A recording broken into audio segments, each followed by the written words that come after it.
이제 대선이 29일 남았습니다.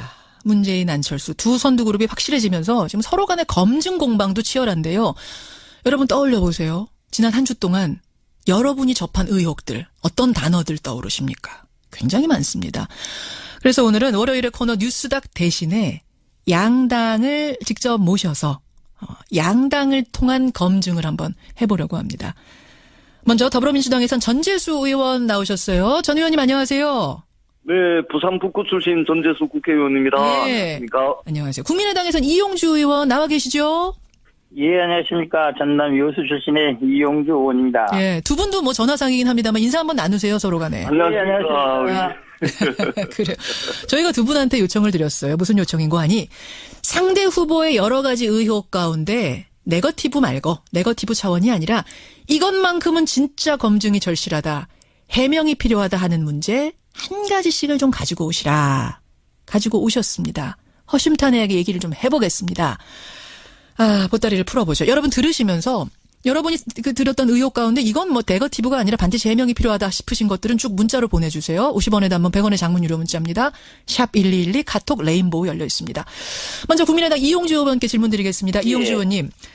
문재인 후보 관련해서 가장 시급히 해명이 필요한 부분 뭐라고 생각하십니까? 예, 가장 시급히 해명이 필요하다는 게 국민들이 문재인 후보 측이 했을 해명 중에 안 한다고 해드리지 않은 부분을 말하겠죠. 아마도 예? 아들인 문주영의 취업 특혜 문제 이 부분에 대해서 아직도 의혹이 해소되지 않았다 이렇게 많이 국민들이 느끼고 있는 것 같습니다. 아들 문준용 씨의 취업 특혜 의혹 여전히.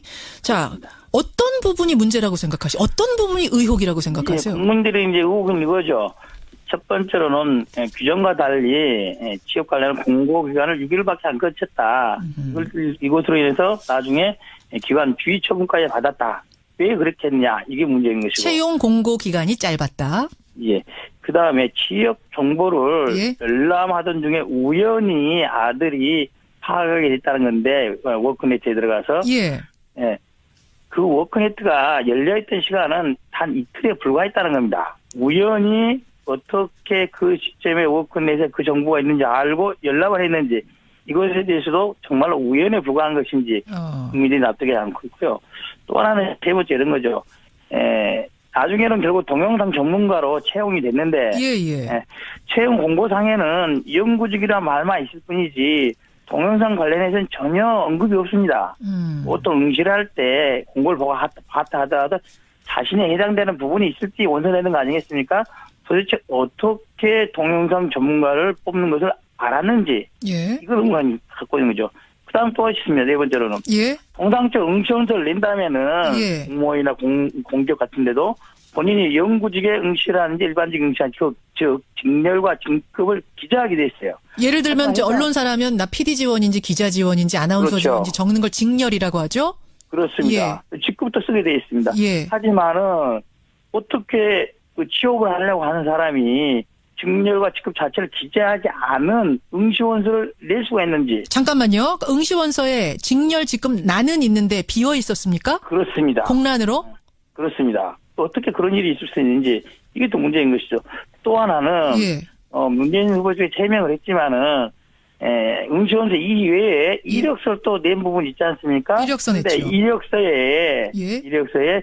이력서 접수 기간이 6일까지였는데 12월 6일까지였는데 예. 그 이후인 12월 21일자 수상 경력이 써져 있습니다. 예. 기재가 되어 있어요. 예. 그래서 이 부분에 대해서 최초에는 아들이 문준용이 그 당시 그 이전에 수상한다는 사실을 알려줘서 분명히 자기가 썼고 그 전에 제출했다 이렇게 했는데 해명이 바뀌었어요. 어떻게요? 사후에 예. 제출한 거다 이렇게 바뀌었다는 이력서 겁니다. 자체를 사후에 제출했기 때문에 그렇습니다. 만약에 대한민국에 모르겠습니다. 채용이 확정된 이후에 이력서 제출한 경우가 있는지 정말로 그 당시에 그랬다고 한다면은 문준영 이외에 다른 응시자도 있었지 않습니까? 예. 한 사람도 있고 그 사람들도 모두 이력서를 나중에 제출한 것인지 확인해 주심이 내리시는데 확인을 안 하고 있어요. 모두 나중에 제출했는가? 그다음 가장 궁금한 게 이겁니다. 또 있습니까? 예. 국민들이 이걸 가장 궁금해하고 젊은이들이 이걸 납득을 안 하는 거예요. 뭔가요? 그렇게 간절히 원해서 입사 지원서를 내고 취업을 구직을 하는데 예. 어떤 응시생이 사진에다가 귀걸이 찍은 사진, 점퍼 입은 사진을 내겠습니까? 뿐만 아니라 이력서에 붙은 응시 원서에 붙은 사진에 귀걸이하고 있었다. 그렇죠. 그다음에 거기에 자기 경력을 3장 이내로 쓰게 돼 있는데 예. 그러면 모든 사람들이 부각시키기다 빡빡하게 3장 써내지 않겠습니까? 달랑 한 장만 써냈습니다. 달랑 한 장. 도대체 이걸 취업을 하겠다는 건지 말겠다는 건지 일반적인 회사에서는 이렇게 하면 성의 없다고 해서 그냥 탈락하지 않겠습니까? 예. 이런 부분들 중에 예. 대해서 예. 어느 하나 해명이 되지 않고 있어서 국민들이 좀 궁금하다. 왜 이랬을까? 아마도 고용정보원장과 문재인 후보 간의 특별한 인적 관계 때문에 영향을 미친 게 아닌가 이렇게 생각을 하고 있는 거죠. 알겠습니다. 의혹을 지금 너무 많이 6가지를 말씀해 주셨는데 제가 한마디로 정리하자면 그러니까 문준용 씨를 미리 염두에 두고 모집 기간 자체를 짧게 했다. 문 씨는 허술한 응시 원서를 제출했음에도 불구하고 합격했다. 그렇죠? 이렇게 되는 거예요. 한마디로 정리하자면. 그렇습니다. 자, 민주당 전지수 의원님 잘 들으셨죠? 어떻게 답하시겠습니까? 저도 정신이 없네요. 6가지 받아 적으셨을 거예요. 답 주시죠. 일단은 마지막에 저 이용주 의원님께서 이제 말씀하신 부분은 그렇게 사진을 해가지고 성의 없다. 이것은 이제 아주 주관적인 거고. 자, 사진 얘기부터 하겠습니다. 귀걸이를 단 사진을 응시원서에 붙이는 응시자가 어디 있느냐? 그거 이제 여러 가지 그때 당시 이유가 있었겠죠. 그거를 가지고 취업할 의지도 없는 사람이 취업을 했다. 이렇게까지 몰아가는 것은 아니, 요즘 젊은이들이 얼마나 재기발랄하고 자유분방하고 재기발랄. 그러니까 그거는 근거도 없는 거고요. 이거야말로 이제 네거티브인 거죠. 자, 그건 그렇고. 그거는 근거가 없지 않습니까? 그거를 왜, 그렇게 해서 사진을 찍어서, 이력서 첨부했다 그래서 무슨, 그런 사람을 채용을 하냐라고 말씀하신 너무 주관적인 거고. 그 이력서 부분은 어떻습니까? 이력서를. 팩터와 관련해서. 예. 팩터와 관련해서 지금까지 제기된 문제가 5가지 정도래요. 예. 동영상 1명 모집에 1명이 응모해가지고 합격했다. 그 다음에 채용 공고기간 단축이 규정 위반이다. 예. 그 다음에 3번째, 준영 씨가 동영상 분야 모집 사실을 사전에 알았다. 그 다음에 4번째, 마감일을 넘겨가지고 졸업 예정 증명서를 제출했다. 그 의혹도 있더군요. 그 다음 5번째, 노동부가 2010년에 문준용 채용심사 문제를 감사했냐 안 했냐. 예. 요 5가지거든요. 그 응시원서에다가 지금 자료를 다 정리를 하니까 예예. 이게 5가지인데 이 문제는 이미 캠프 차원에서 문재인 후보 해명 자료에서 또는 일부 언론의 검증에서 예. 이미 해명했고 근거까지 제시를 했고 더더구나 감사까지 다 받아둔 문제입니다. 그러니까 이 근거를 제시를 해주시면서 이거에 맞냐 안 맞냐 이렇게 제시를 해주셔야지 그냥 온 데서 그냥 나왔던 추적성 보도에 이런 것까지 다 해가지고 하니까 이게 상당히 뭐가 많은 것처럼 이렇게 이제 국민들께서 느끼거든요. 2007년, 2011년 감사 이미 끝났다. 이 문제는 예. 유력한 대선 주자로서 몇 년을 지금 언론에 노출되고 이 정부에서 감사도 하고 했는데 이미 무슨 근거가 있는 게 아니지 않습니까? 알겠습니다. 뭔가 근거를 딱 제시를 해주고 이게 기냐 아니냐, 이게 맞냐 안 맞냐 이렇게 좀 제시를 해주시면 저희들이 얼마든지 대응을 다 했지 않습니까? 해명을 다 했지 않습니까? 전재수 의원님. 근거도 제시하고. 이용주 의원님이 제기하신 것 중에 지금 이제 답이 안 나온 건 뭐냐면 응시 원서에 직렬 직급 쓰는 부분이 왜 공란으로 비어 있던가? 이거는 왜 비어 있다고 그거를 제출을 해주십시오. 예, 그거를 오늘 인터뷰를 끝나시고 기자회견을 하시던 그 자료를 제출해 주시면 저희들이 성실하게 다 해명을 다 합니다. 이거 확인 못 하셨어요? 응시 원서가 지금 인터넷상에 다 돌아다니고 있던데. 제가 지금 정리한 거에는 예. 아직 없는데 요 부분은 근거를 제시를 해주시면 다시 저희들이 논평을 내던 해명을 하던. 그런가요? 이게 신문사 보도에도 이미 사진이 있긴 하던데 이용주 의원님. 예, 그 부분에 대해서 아마 전재수 의원이 다른 방송에서 다른 하태경 의원과 논란을 했던 걸로 알고 있습니다. 그 당시에 전재수 의원이 이렇게 말씀하셨어요. 그 응시원서 당면이 있는데 그게 원본과 동일한 지역을 확인하지 못했다. 이걸 근거를 대라는 거였거든요. 원본이 고용정보원이 개인들이 어떻게 갖고 있겠습니까? 만약에 그렇다면은 언론상의 고용정보원이 그 문서를 보존해야 될 기간이 근본이 원인이 잠시만요. 되는 제가 정리하겠습니다. 자, 이용주 의원님 먼저 마무리 해주시고 전재수 의원 드릴게요. 이용주 의원님. 그렇다고 한다면은 의혹의 제기에 근본이 되고 있는 응시원서 사본이 자체를 부정하는 건지 이게 가짜라는 건지를 명확히 해달라는 거예요. 자, 전재수 의원님 지금 돌아다니는 게 그러니까 지금 이제 이게 진본이냐 사본이냐 전재수 의원님은 그걸 믿을 수 없다란 말씀이시군요. 아니 고용정보원에 예. 그 응시문서 보존기간 모든 공공기관이 어떤 문서에 대해서 보존기간이라는 게 있지 않습니까? 예, 예. 그 보존기간을 어겨가지고 그 고용정보원이 안 가지고 있는 겁니까? 아니면 보존을 해야 되는데도 불구하고 고용정보원이 그 문서를 어떻게 파쇄를 했다든지 이겁니까? 규정에 상상으로 만들어냈다는 겁니다. 맞지 않습니까? 이게 지금 보존기간이 지난 거 아닙니까? 지난 거. 그 응시 원서가 중요한 이유는 직렬 직급이 공란으로 비어 있고 또 밑에 이거 하태경 의원이 제시한 의혹입니다만 응시 날짜 원서를 제출한 날짜도 이게 나중에 고쳐졌다라는 의혹을 냈기 때문에 이 응시 원서가 중요하거든요. 사본인지 의혹을 제기하시는 쪽에서 예. 그걸 어떻게 구했는지 이거를 제시를 해주셔야죠. 고용정보원은 이미 그 문서를 보존할 수 있는 기한이 지났어요. 그래 어디서 얻었느냐? 고용정보원이 해명해야 될 문제지. 아하. 자, 그럼 그렇지 않습니까? 상식적으로. 이게 고용정보원에서 지금은 갖고 있지 않다는 얘기인가요, 전재수 의원님? 지금 의혹을 제기하는 쪽에서는 그거를 출처를 밝히고 있지 않지 않습니까? 사본인지 그 가짜본인지. 이용주 의원님, 이거 어떻게 된 건가요? 아마 하태경 의원께서 분명히 말씀하셨어요. 사본이라고 말씀하셨고 그렇다고 사본인데 사본이 다 진본은 아니지 않습니까? 그 출처가 어떻게 되는데요? 자, 그렇게 한다면은 우리 민주당 이렇게 나와 있어야죠. 처음부터.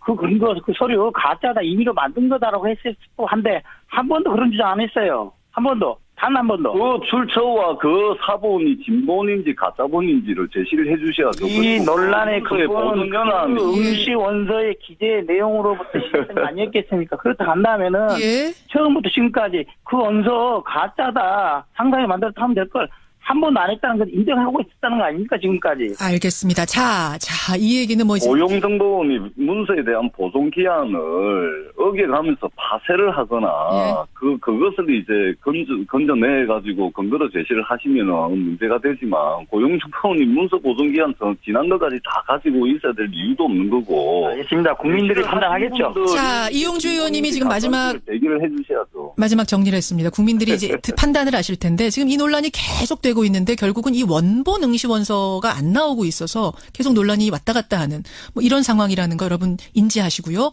다만 이런 의혹 6가지를 지금 국민의당에서 제기했습니다. 자, 더불어민주당의 전재수 의원님. 네. 전재수 의원이 생각하시는, 그러니까 문재인 캠프에서 생각하시는 안철수 후보에게 꼭 듣고 싶은 해명은 어떤 겁니까? 어떤 검증입니까? 저는 간단하게 딱 하나만 해볼게요. 예. 딱 하나만. 딱 하나. 이거는 아주 간단한 문제거든요. 간단한 문제조차도 지금 해명을 안 하시는데. 뭡니까? 우리 안철수 후보께서 2014년도에 따님의 그 고위공직자 재산 등록을 하는데 거기에 이제 따님 재산 공개 거부를 했어요. 딸의 재산 공개 거부. 딸이 몇 살입니까? 89, 프라이버시. 8, 9년생 정도 되죠. 날씨를 가늠은 해야 되니까. 20대 후반 정도 되십니다. 예. 근데 그 재산 공개 고지 거부를 하시려면. 예. 공직자윤리법 시행령 그다음에 안전행정부 지침에 따라서 2가지 조건을 동시에 충족을 해야 됩니다. 어떤 겁니까? 하나는 소득이 있어서 독립생계 유지를 하든지 하고 있고 또 하나는 부모와 세대 분리가 돼 있어야 됩니다. 예. 근데 미국에서 박사과정 조교로 일을 하면서 1년에 4천만 원 정도의 수입이 있으니 독립생계를 하고 있기 때문에 고지 거부를 했다라고만 해명을 했거든요. 예. 자, 그러면 세대 분리는 했습니까? 안 했습니까? 세대 분리는 적어도 해외 유학생의 경우에는 세대 분리가 안 되는 것이 일반적이고, 그러지 않고 세대 분리가 가능한 것은 해외 취업을 하거나 또는 분가를 해가지고 결혼을 했을 경우에 세대 분리가 가능합니다. 예. 세대 분리가 되지 않고서는 재산 공개, 고지 거부를 할 수가 없고요. 그 다음에 이 부분에 대해서 계속 해명을 안 하고 계시는데, 2015년도에 안철수 대표께 후보께서 공직자윤리법 개정안을 대표 발의를 하시면서 예. 현행 공직자윤리법보다 한 100배 정도 더 강도가 센 공직자윤리법 개정안을 대표 발의하셨습니다. 안철수 의원이 예. 그 내용에 보면 예. 지금 현행 직계 좀비속에 대해서 예. 어디 회사를 다니고 있으면은 그 회사 입사 연월일, 그다음에 회사 이름, 그 회사에서 직책, 예. 그리고 받는 연봉, 그리고 그 연봉의 변동 사항에 대해서 공개를 하게끔 돼 있어요. 예. 그리고 더 나아가가지고 여기에 의심의 여지가 있으면은 법무부 장관에게 조사를 의뢰할 수 있도록 이렇게 강력한 공직자윤리법을 대표 발의를 하시면서 하신 말씀이 뭐냐면 예. 고위공직자는 더 높은 도덕적 잣대가 필요하다 이렇게 말씀을 하세요. 예. 그랬는데 재산공개 고지급으로 할 수 있는 조건 할 수 있으려면 두 가지 조건을 동시에 충족을 해야 되는데 세대 분리에 대한 해명은 하지 않았어요. 자, 알겠습니다. 문제거든요. 세대 분리. 주민등록표만 공개를 하시면 해명이 될 문제예요. 주민등록표 공개해서 세대 분리가 됐는지 안 됐는지를 좀 밝혀달라. 자, 국민의당 이용주 그걸 안 하시고 의원님 계세요. 답변 예. 주시죠. 자, 보겠습니다. 예, 세대 분리 여부에 대해서는 지금 제가 처음 들었던 내용이고요. 또 아마도 미국에서 아니 제가 어제 기자회견을 했고 엊그제도 문제를 제기를 했는데 처음 들어도 언론에 엄청 보도가 자, 됐어요. 이용주 의원님 말씀할 기회 드리겠습니다. 어제 제가 언론을 확인해 보였던 거고요. 자, 독립 생계 유지를 하기 위해서 미국에서 조계를 해서 수입을 얻었다는 부분에 대해서는 인정하고 있지 않겠습니까? 미국에서 소득을 얻기 위해서는 그쪽에 주소가 돼 있어야 될 겁니다. 그래서 아마도 주소를 옮겼을 가능성이 높다 이런 생각을 합니다. 그렇다고 한다면은 세대 분리 해외 유학생의 경우에는 세대 분리가 안 됩니다, 의원님. 설령 그 모르겠어요. 세대 분리 여부가 행정부의 운영 규정을 국민들의 가장 큰 관심사는 이용주 의원. 독립 생계를 했는지 여부가 됩니다. 본인의 소득이 있었는지. 아닙니다. 두 가지입니다. 자, 잠깐만요. 전재수 의원님, 자, 이용주 의원 답변 듣고 다 기회 드리겠습니다. 말이 엉켜서요. 국민들이 궁금해하는 건 이거예요. 딸이 별도의 소득이 있었냐 없었냐 그 재산을 본인의 소득으로 생성했느냐 이걸 관심 있는 거 아니겠습니까? 뿐만 아니라 고위공직자 현행법에 따르면은 직계 좀비속에 대해서 독립생계를 하면은 고직업을 할 수 있게 됐었어요. 뿐만 아니라 이게 최근에 문제된 게 아니라 2013년도에도 문제를 삼았었습니다. 예. 안 그렇겠습니까? 2013년도에 이미 문제가 됐었어요. 그러면 이용주 의원님, 세대 분리가 돼 있는지 안 돼 있는지 주민등록만 제시하면 된대요. 그거 제시하면 되는 거 아닙니까, 지금? 한번 확인해 보겠습니다. 그걸 확인해서 제가 다시 알려드리도록 할게요. 예. 전재수 의원님, 그러면은 지금 의심하시는 이유는 뭔가 이렇게 캥기는 게 있어갖고 지금 이거 제시를 못하는 거다라고 생각하시는 거예요? 저는 상식적 수준에서 합리적 의문을 제기를 하는 것이고요. 제가 부산에서 선거 3번을 떨어지고 4번째 만에 당선된 사람인데 예. 네거티브 하려고 이렇게 3번 떨어져가면서 이렇게 한 사람 아닙니다. 저는 팩트를 가지고 말씀을 드리는 거고요.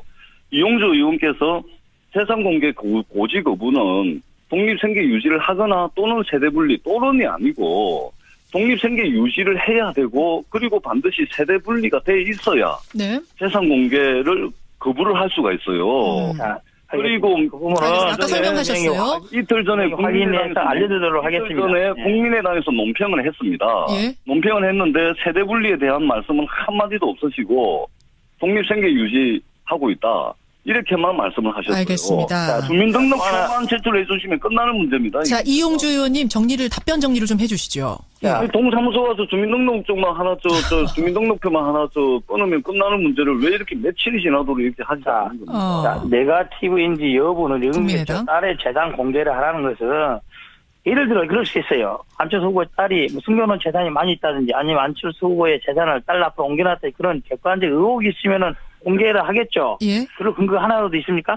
그런 근거가 있습니까, 아니, 전재수 의원님? 의원님 동사무소 가셔서 주민등록표 하나만 요즘 인터넷 발급도 됩니다. 본인의 경우에는. 예. 그러니까 그것만 하시면 끝나는 문제예요. 네거티브도 그걸 제기할 만한 합리적인 정황이 있어야 가능하지 않겠어요. 예를 들어 안철수 후보 재산을 딸 앞으로 옮겨놨다든지 아니면은 그 나이에 어울리지 않게 몇백억 개 재산이 있다든지 이러면은 뭐 국민들이 밝혀라 하겠죠. 국민들이 납득하지 않고 있는 거예요. 그에 대해서. 자, 문제에 대해서. 이용주 의원님, 그러면 자, 제가 정리하겠습니다. 지금 들으시는 분들이 두 분 잠깐만요. 지금 들으시는 분들이 궁금하실 거예요. 그럼 이용주 의원님, 안철수 후보 딸의 재산이 상식적이지 않게 굉장히 많지 않습니까? 그거 아닙니까? 그렇지 않을 겁니다. 아, 그거 아니에요. 아니, 그랬다면은 벌써 나왔겠죠. 벌써. 그러면 주민등록증 제시할 수도 있겠네요. 이제 문제가 그렇죠. 확인해 보겠습니다. 예. 전재수 의원님, 네. 뭐, 이게 숨길 만큼 뭔가 의혹이 있는 상황 아니랍니다. 그럼 좀 기다려보면 되겠네요. 예, 재산 공개 고지 거부를 하시려면 세대 분리가 반드시 전제 조건으로 충족이 돼야지만 재산 공개 고지 거부를 할 수가 있어요. 예. 2015년도에 공직자윤리법을 엄청나게 강화한 법안을 대표 발의하신 분께서 고지 거부 요건을 두 가지를 동시에 충족을 해야 고지 거부가 가능하다. 알겠습니다. 그 설명을 대표님, 계속 제가 하나 하셨고요. 궁금해서 물어보겠습니다. 국민들이 관심을 갖고 있는 게 세제 분리 여부겠습니까? 아니면은 안철수 후보의 딸이 의혹의 재산이 있다는 이것이 관심 있겠습니까? 아니요, 의원님. 의혹을 받는 재산이 있는지가 쟁점이 돼야지 네거티브도 보고 하는 것이지, 국민 중에 세제 분리가 되어 있는지 안 되는지 그 관심 있는 사람 있습니까? 아니, 의원님, 저는 네거티브를 하는 게 아니고요. 고지 거부를 하려면 두 가지 조건을 충족을 해야 되는데 왜 그것을 국민이 관심 있어 하냐는 말이에요. 세제 분리를 말씀하시는 국민이 관심 있어 하느냐? 두 분, 지금 같은 이야기가 계속 반복되고 있어서 제가 정리를 좀 하겠습니다. 그러니까 전재수 의원, 즉, 문재인 후보 캠프 측에서는 안철수 후보의 딸 문제, 딸이 왜 재산 공개를 하지 않느냐, 이 부분에 대해 문제 제기를 했고, 국민의당에서 답을 이번 주 안으로 주실 수 있지요? 예, 드리겠습니다. 그럼 그거 기다리도록 하겠고요. 지금 국민의당에서 제기하고 있는 의혹, 문재인 후보 아들의 취업 특혜 부분에 있어서는 이게 사본인가 진본인가, 민주당 측에서도 저 고용정보원 통해서 이 진위 여부 좀 확인해 주실 수 있겠지요, 전재수 의원님?